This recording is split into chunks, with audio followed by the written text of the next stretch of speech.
people. I used to help him with documents and money, but now I stay home with our child. He does not let anyone help him now. He says he does not trust anyone. Before, we had small traditions. Every night we drank Turkish tea together. We talked, we laughed, we looked at each other with love. Now there's silence. No tea, no talks, only TV, only sleep. Last week, I sent our son to my mother's house. I wanted to be alone with my husband.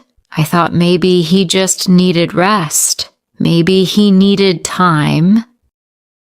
But that night, he came home, ate dinner, and went to bed. He didn't speak to me. The next morning, he left early. It was the weekend, but he didn't stay. I sat in the kitchen alone.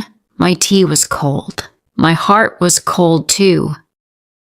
I felt like a stranger in my own home. That night, I made a big decision. I had to talk to him. I couldn't live like this anymore. That night, I waited for him. I made his favorite dinner.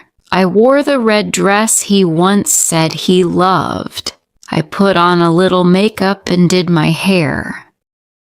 He came home late again. He looked tired. He sat down, ate quietly, and didn't even notice my dress. My heart beat fast. I felt nervous, but I had to speak. I had to know.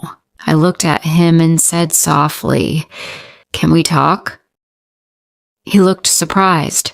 "Now?" he asked. "Yes," I said. "Please." We sat on the couch. I tried to stay calm.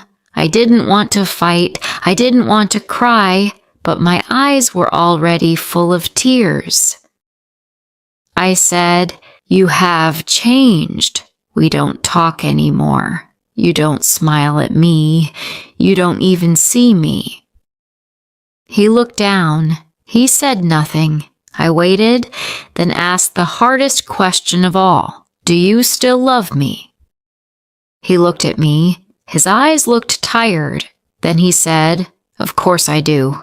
I'm just tired. Work is hard. I have too much stress." I nodded, but I didn't believe him fully. So I asked the question I never wanted to ask. "Is there someone else?" He looked shocked.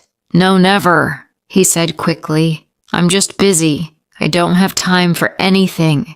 My head is full, but I love you, Cynthia. I need you to be patient."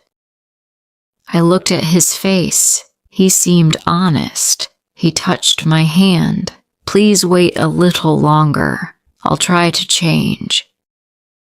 I wanted to believe him, so I said, "Okay, I will wait." But deep in my heart, I still felt alone. The days passed, then weeks, but nothing changed.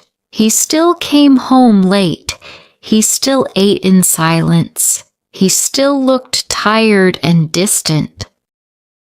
I tried to smile. I tried to be patient.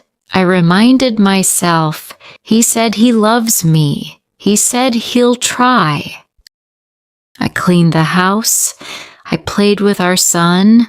I even planned a weekend away, just the two of us. But when I asked him, he said, "Not now. I have meetings, maybe next month." That night I sat in the dark. The house was quiet. I whispered to myself, "Why does love feel so lonely?" I looked through old photos, pictures from our wedding, pictures from our honeymoon, photos of smiles, hugs, and laughter. Where did all that go? One evening, I sent our son to my mother's house again. I waited for my husband, hoping we could talk. But when he arrived, He went straight to his office. No hello, no smile, just